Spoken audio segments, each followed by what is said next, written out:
Latinos Out Loud podcast.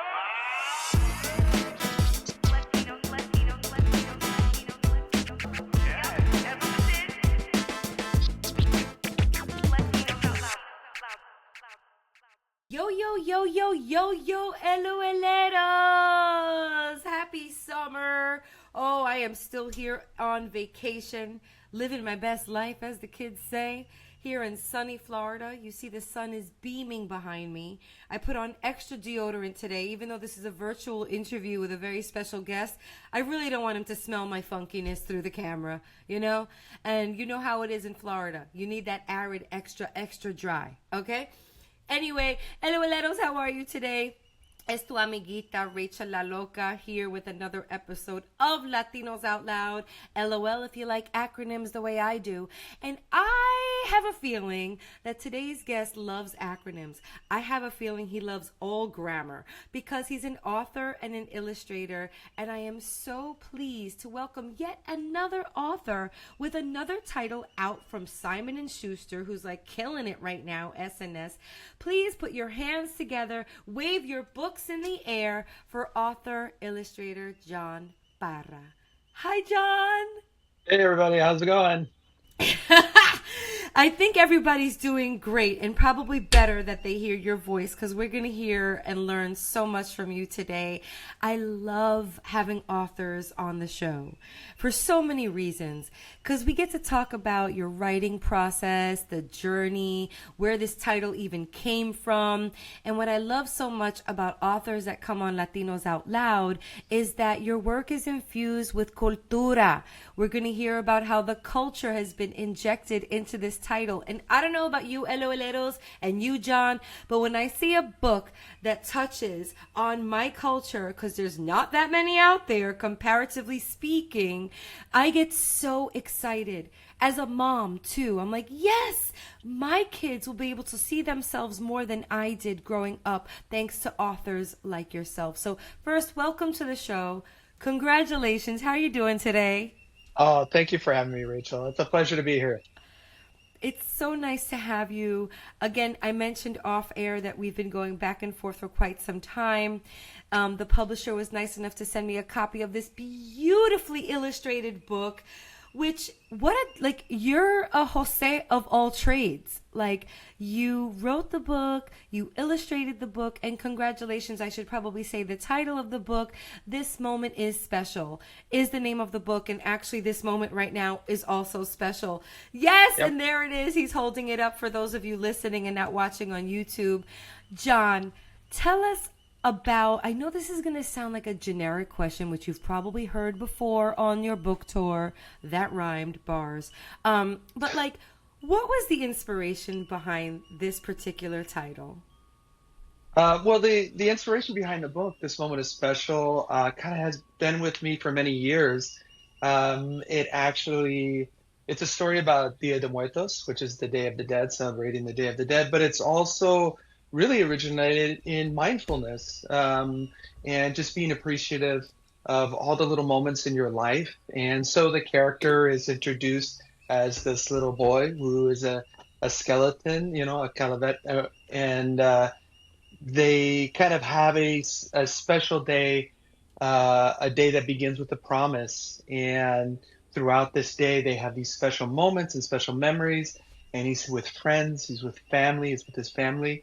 And even at school and things like this, and just making these special memories and moments that lead into the celebration of Dia de Muertos, Day of the Dead. And so we kind of see, like, when you look at life, when you think about life and you celebrate a life for this celebration, well, what is a life? A life is made up of special moments and memories. And so I love how the two things connect, and that you sort of see it and celebrate this in this book. And then at the very end, we talk directly to the reader and asking, what sort of special memories will you have? What kind of special moments will you celebrate? Will you sing? Will you dance? Will you laugh? And so these are the kinds of things I was thinking about when I was starting this process of writing the book. And again, it started many years ago. because mostly I'm an illustrator and an artist, and usually when I'm working on a picture book, I'm the one I get the manuscript already done. But so for this story, as author and illustrator, I have to write the story first, and then come up with the pictures after the story's already written. That was sort of my next question. What is the process? Do the pictures come first? Do the words come first? Or is it sort of this simultaneous process? Can you elaborate more on that for us? Well, first it begins up with an idea, and you've heard lots of people say, "I have an idea for a book," and that's usually the first stepping stone, I guess, when you're starting to for a book, and then you kind of roll up your sleeves, and you gotta kind of get your brain working, and you start writing. And I usually write more than I would ever need for a picture book, and then that way everything gets edited down into something a little bit more manageable, because picture books are, they're people there's sort of a misconception that people think, oh, it's easy to write a picture book, but it's actually really one of the hardest things a writer can do, because you have to say things very concisely with just a few words sometimes, and so big ideas, big thoughts kind of have to be condensed down, and so that's Really? what I and That's such a misconception, I have to say.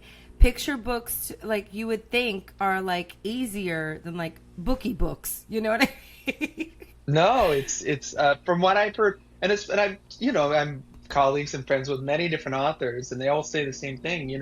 Writing middle grade or YA book is something a little bit more freedom with it. I guess you can kind of expand on things, but for picture books, you have to really be focused, concise, condensed. And you kind of have to nail these sort of it's sort of like, like as a comic, I'm sure you kind of have to like nail these certain sort of beats in your performance. And so it's sort of like the same in a picture book. You kind of have to be very methodical and concise and just kind of nail these things down. And so edits and edits and edits later, which is part of the process.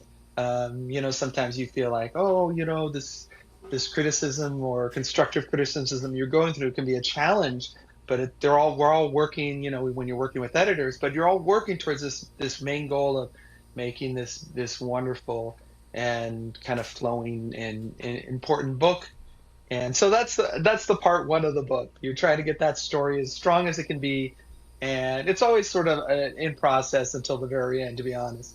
And then Really? yeah, and so once the book is kind of done, then you kind of thumbnail out, which is sort of storyboarding out the book, and then that's where I'm kind of most comfortable, I should say. And then I'll start sketching and drawing and working on the pages, and then I'll submit all the work, all the drawings and the story, and then I get the thumbs up, or I get the feedback again on that part. And if I'm working with an author, if I'm working like teamed up on another book with an author, the author will usually give their feedback. Because usually when I work with a different author, the publisher doesn't like us connecting, actually. So usually I don't talk to the author Really? Oh, we're until getting after the juice. We're getting the juice until right now. Tell us more. Spill the book tea, John. well, it's true. So it's like they don't even want you to connect. Like, I guess too many cooks in the kitchen kind of a thing. They want you to work with just Oh, the art director or the editor. This is when I'm working with an author on another book. But since I'm the author and illustrator on this book, it was a little more streamlined, of course. Um, that is interesting. but that's how the book goes. And then like once the sketches are greenlit, I start painting, and I work on traditionally I work with acrylic paint illustration board, and No I'll paint. way. So like these are some of the paint my original paintings that I've had, and it's fun because I get to decorate. I get to decorate my house. I get to have shows in museums and galleries, and it's a lot of fun, and I a very creative process. But I love it, and I just enjoy the journey. It's a journey that you kind of take, and each process is a little different, and each story is a little different. But I like that journey that you get on. And then at the end, you have this picture book that comes out, a year later sometimes, and you get to share it with the world, and it's super exciting. Gosh, this is like eye-opening because it sounds like you take a very traditional approach to illustrating your books. Now with AI and all these fancy schmancy tools of the trade, I guess each author illustrator has their own process, but there's something to be said about approaching it in a very traditional way. I love that you have this multi-dimensional career too, where you have a finished product that is a book, but then you also have all these amazing colorful displays of work behind you. Now, John's illustrated many books, people. This is not his first book rodeo, okay? He's also won several awards. Congratulations to you for winning 3 American Library Association Pura Belpré Honors. And you have titles under your belt like Frida Kahlo and her Animalitos. You also have a title, Green is a Chile Pepper. And all of these very cultural titles, tell us what that means to you about doing something for the Latino community that you call work. Well, for me, it began when I was in art school. I went to Pasadena Art Center in California, and I was learning all about different styles of art, different types of art, and kind of learning what I call the toolbox. Different techniques. And then there was a point where I sort of felt a little bit kind of lost, not lost, but sort of stuck, or sort of like I kind of hit a wall in a sense, and I wasn't feeling it as much as when I was younger, and something about something was missing, and I couldn't quite put my finger on it. And then we had a visiting artist come to our school, and he was a Chicano artist from East LA, and he was talking about these murals. His name was Simon Huerta, and he was talking about his fine art and his background and how he infused that kind of East LA culture and food and family and friends and life that he grew up with into his art. And we had this amazing discussion afterwards, after his presentation. I think I spoke to him, for like almost an hour, and I was so excited, and I started thinking, what, this is something that I want to bring into my art and my family and my background. I kind of come from a multicultural family. My father is Mexican, my mother is an American, but I kind of grew up more of my father's side in California. And so again, my aunts, my uncles, the food, the tamales, the Mexican food, all those things, the music, just everything that you could think of.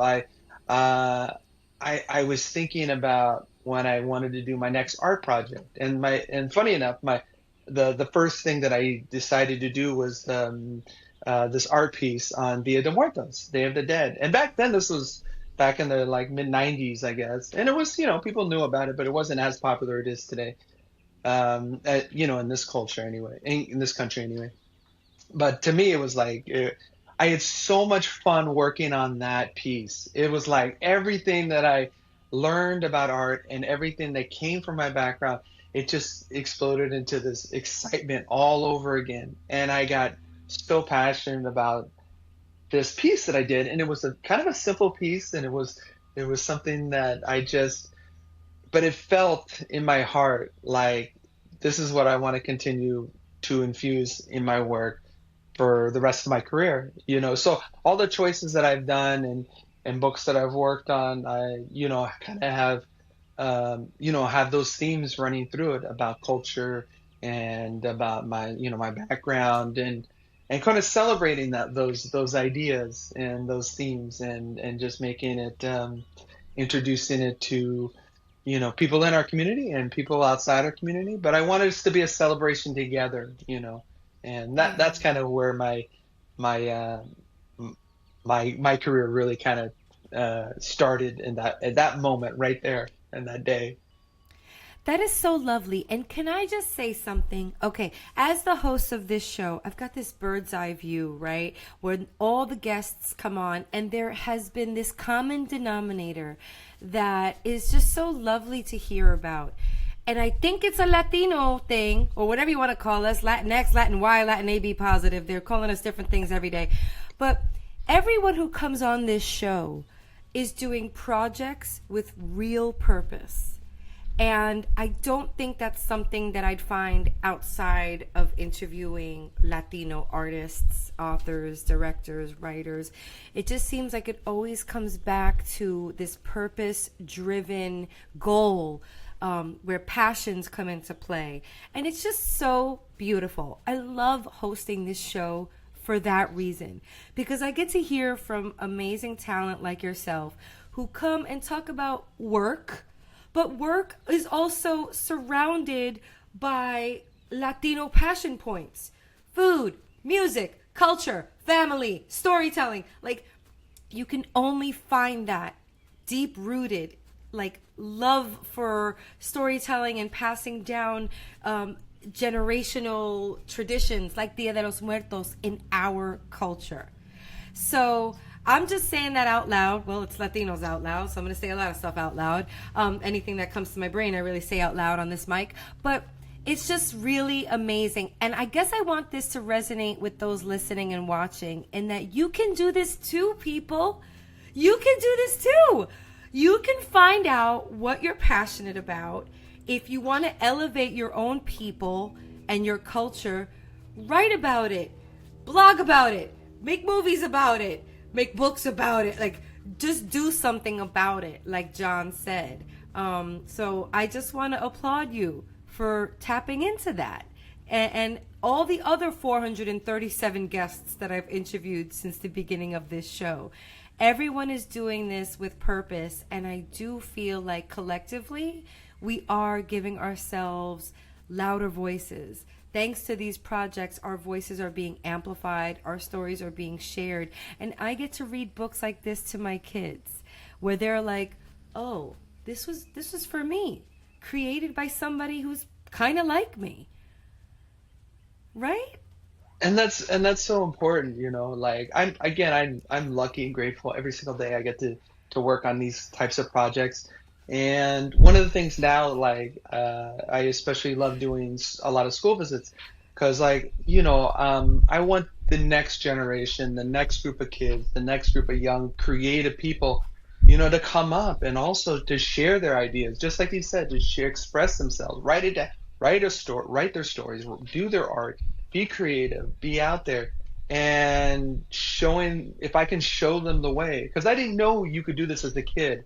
You know, I was when I was growing up, I was always drawing and doing art, but you know, I didn't know frame of reference. I didn't know anybody was an artist. I was young, and I actually was working for my father, who was a landscape contractor growing up. And, you know, we were just kind of blue collar, just hardworking. My mom was a school teacher, and she loved books. So, you know, but now looking back, I see, you know, some of even those influences were such a big part of how I became an artist. You know, my work ethic, my love of reading and storytelling comes from them as well. But I want to make sure that young kids see that, young people see that, that it's important. You know, we need to keep this going. And, you know, I'm going to hopefully be around for many, many years. But again, we need people to move up and also be a part of that narrative, that story. And if I can be a part of that, that's a wonderful sort of responsibility, but also just a wonderful purpose and to be a part of, you know. It's fulfilling, you know. Yeah. I feel that way with this podcast. It really checks a box for me, because I feel like I'm here talking about these projects and to people like yourself, and, you know, doing my part to amplify our voice. It's a small thing, you know, like, I'm not really moving the Richter scale much here, you know, but, like, I'm doing something, and I sleep well at night knowing that I'm doing something, and I'm fulfilling that, you know, that cause, that purpose. Now, speaking of learning and teaching the kids and these amazing books that are coming out that touch on the cultural heartstrings, there's this notion of social emotional learning that I think this book really plays into. Could you talk to us a little bit about that? Like, as you were writing, does that goal pop in your head? Like, you know, this book is meant to educate and also teach children to tap into their emotions, to speak freely about their emotions. And how do you merge all of that together? Well, it's definitely something that I think about.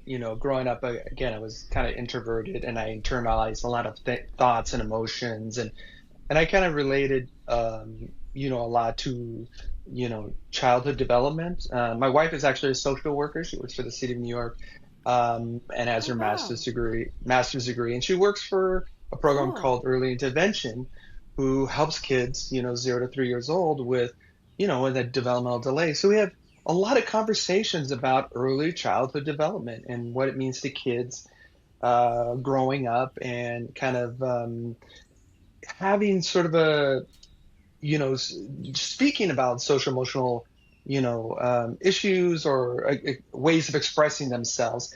And picture books can be a part of that story, talking about, especially this book.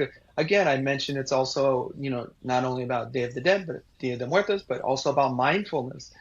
And mindfulness to me is sort of, taking a moment, because we always, sometimes we, as adults especially, we always get so busy, we get wrapped up in so many different things that we forget to think about where we are, what we're doing in that moment. And kids now, especially, I see kids a lot with, they're on cell phones and they're on different things, and that's fine.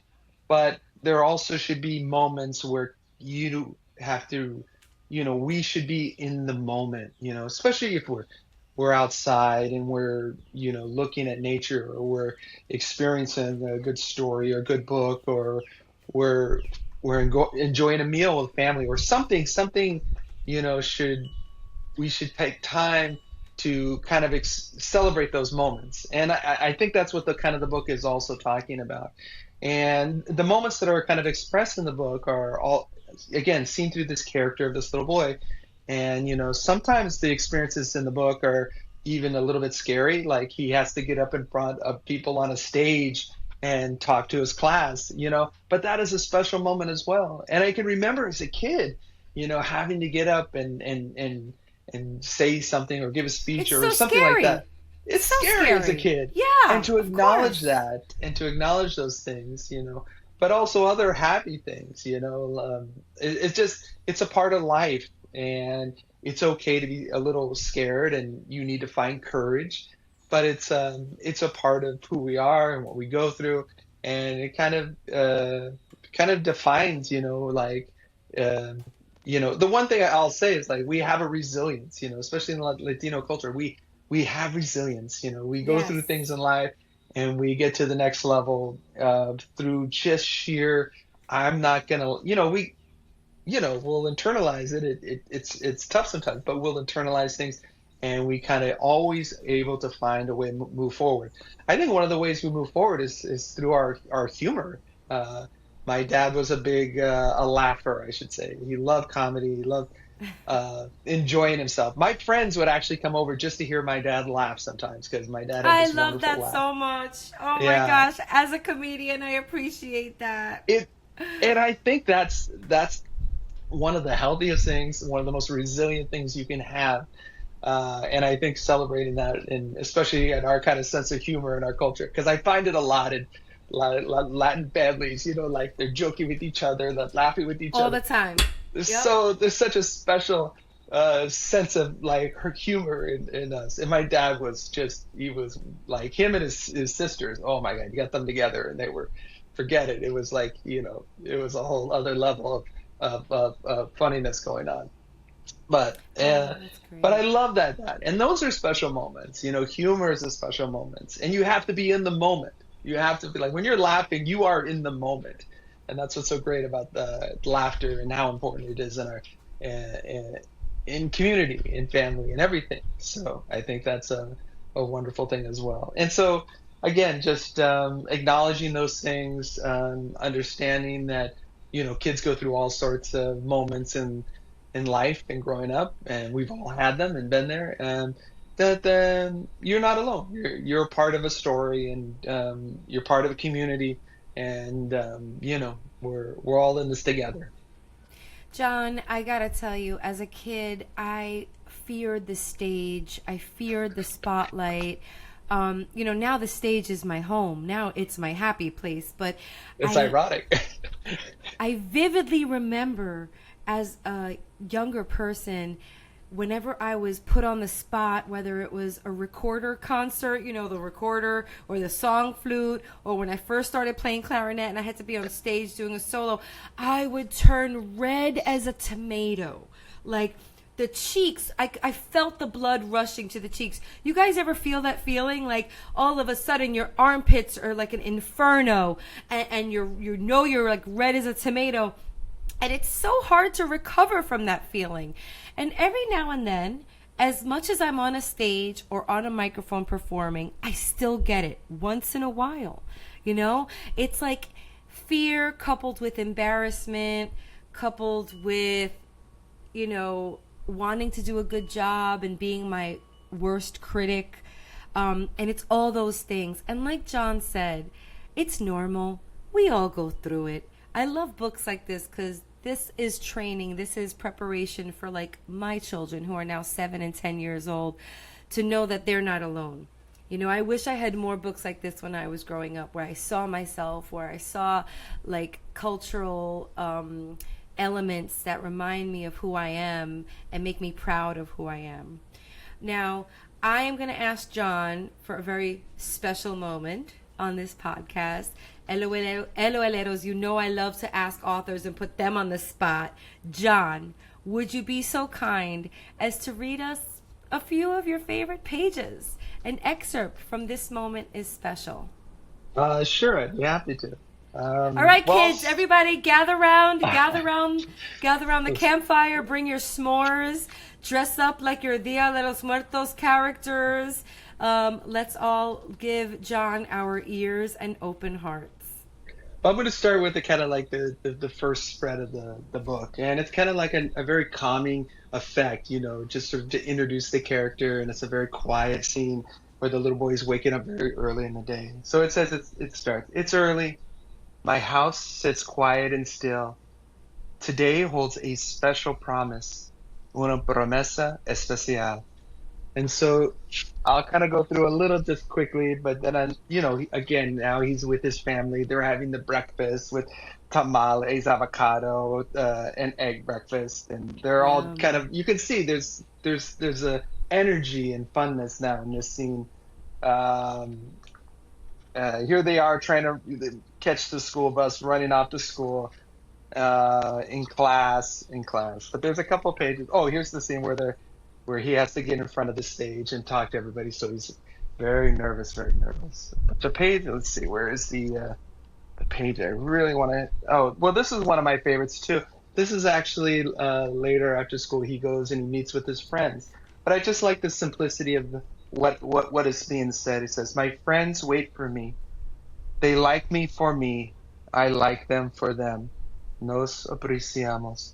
So, just like acceptance, you're accepted by them. They're accepting you, you accept them. There's something very sort of just, I don't know. I really just sort of like the sort of simplicity of when you find people that care about you and you care about them, and just accept them. And it's such a wonderful kind of meaning.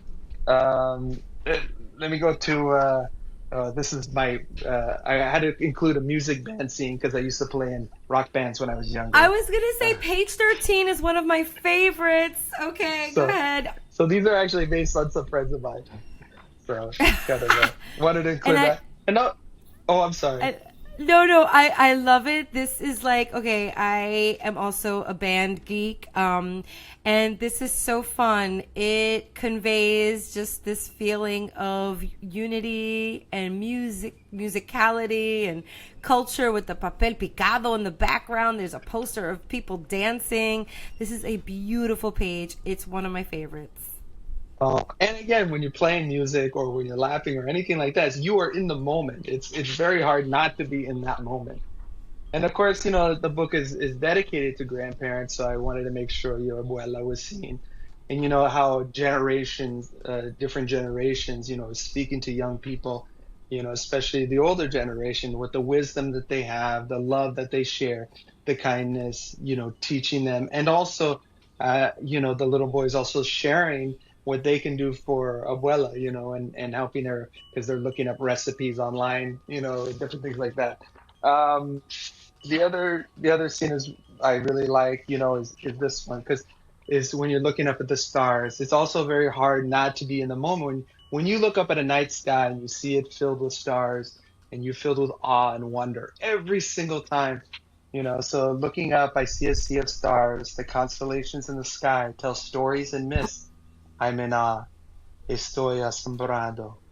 So these are just again, these are moments that I always felt connected with, and I think other people feel connected with. And then at the very end, we come together, family and friends, and keep our promise to honor and celebrate. I'm here now for all of life's special moments. I carry love in my heart, and I remember. Yo recuerdo. So again, they're Oh, celebrating, the life, a life, which I believe, a life is made up of special moments. And at the very end, sorry, I'm gonna give a little spoiler alert. The little skeleton boy is actually a real boy, and now I'm addressing the reader directly, and I'm asking, what kind of life are you gonna have? Do you have a special moment? A memory so real and strong you carry it with you, a feeling that makes you pause and wonder, a time that makes you feel alive. And so, it goes on, so because after all, these special moments add up to special memories in the end.